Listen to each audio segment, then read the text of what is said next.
Hello and welcome back to part two of my testimony. In this part, I'm gonna kind of go back because I kind of feel like I missed out on a lot of little details. So I'll try to catch up on all of those, and then in part three, I'll start back where I left off at part one. So, like I said, my mom raised me. My grandparents on my mom's side also raised me to into the Catholic faith, and also with a belief in Jesus, or who I call Yeshua, and to trust in Him, but also to try to live a righteous life, to always try to do the right thing all the time, no matter what. Now that didn't always work for me. With my dad being gone since the age of 2, I feel like I always had that hunger of wanting acceptance. So I always ended up kind of latching on, I guess would be the word, to people who accepted me, I guess. And so those people, once I had a friendship with you, it was, do or die type friendship. I would roll with you however you rolled, and I'd be down for whatever, basically. So I could say another key thing in my life that kind of was a grip to me was I think in the seventh grade, so I was probably about 11 or 12 years old, riding on a school bus. Um, this kid, he's probably in a grade over me, but he had these pornographic pictures. Back then there wasn't internet; it was mostly magazines and stuff like that. Where he had some pages that he ripped out in in a magazine, I guess, and he was showing everybody on the bus. And I remember this was my first time seeing something like that, and I do remember it being an overwhelming draw to it. So that was my introduction to that, and that kind of stuck with me for a very long time since then. And what I mean by stuck with me is that it's something that I struggled with, I guess you could say. So that was the introduction to that in the seventh grade, and then from that point on, it was a mad dash. And I guess I don't want to say this is normal, but it's probably typical for most guys turning into, from the ages of 11 to, adulthood. Puberty starts kicking in, and now I'm at the mad dash for trying to be intimate with the woman, right?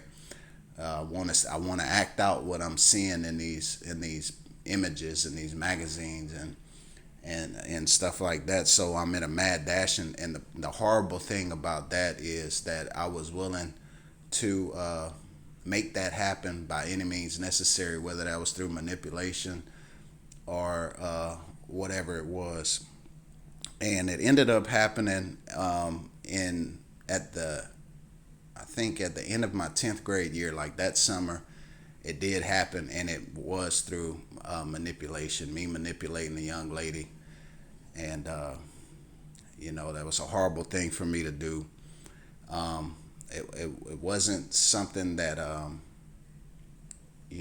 where it wasn't something that she hadn't experienced. It was my first time experiencing it, but still in all, it was me manipulating her into thinking that I wanted to be with her and stuff like that, and knowing uh, in the back of my own mind that that's not what I wanted. I just wanted to be able to experience that, and so basically use the young lady, which is a horrible thing to do. And anyway, so I did do that.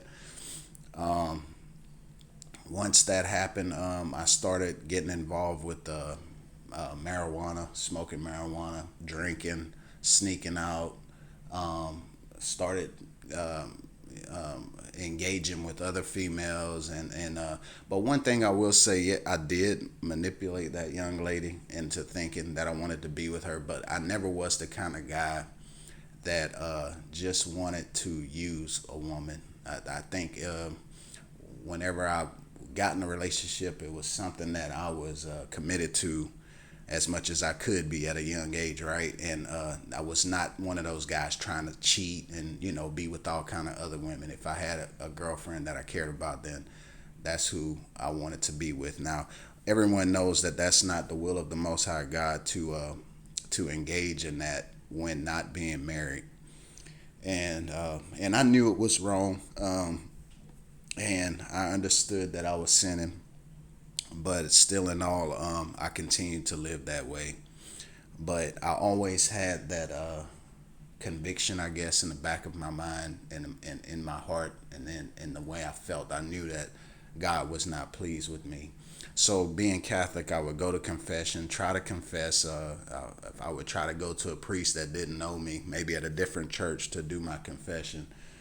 And but I would continue to live that way. In some cases, I would try to stop, and then it was just something that would draw me back to it. Long story short, I end up,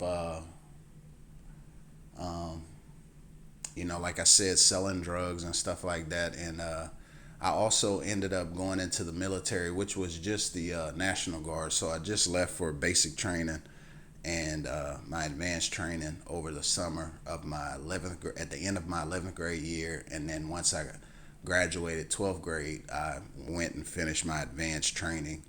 And I can remember being going to on Sunday they would have where you could go to the chapel, and you could pick whether you wanted to go to. Normally I would go to Catholic service because I was raised Catholic, but one time a friend of mine talked me into going into I think it was called a non-denomination, and the preaching was very convicting. I can remember that it was a different feel from going to a Catholic church. So I didn't really switch up or anything like that at that time, but that's something that stuck with me once I got back home and started searching again, which I'll go into more details about that in part three.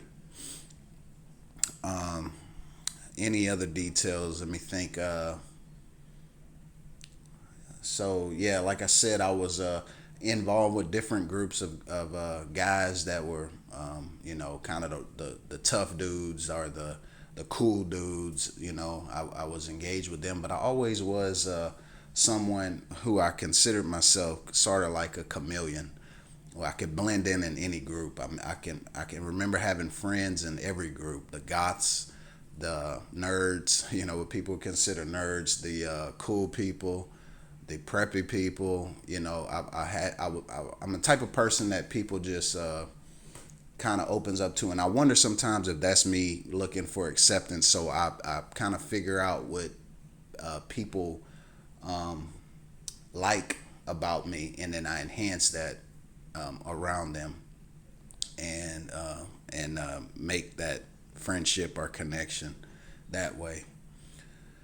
Um, I did end up dating a girl in high school that at that age thought I was in love with, and when I left for basic training and came back, she had cheated on me. So I'm not saying this to bash her, but this is kind of part of my story of how I became the person that I was before meeting the presence of the Most High God, His Holy Spirit coming to me, and so that's something that hurt me. It hurt me really bad, and to the point to where I kind of, outside of my normal character, kind of started to put on a persona where you can't trust women, and started kind of living like a dog towards women. So I think that's pretty much all of the backstory, kind of leading up to where I left off, where I said I was in the church and the preacher was laying hands on me and nothing happened, and I kind of started being judgmental to people who would fall on the floor. So come back for part three, and I'll start back up right there. Thank you. Have a good day.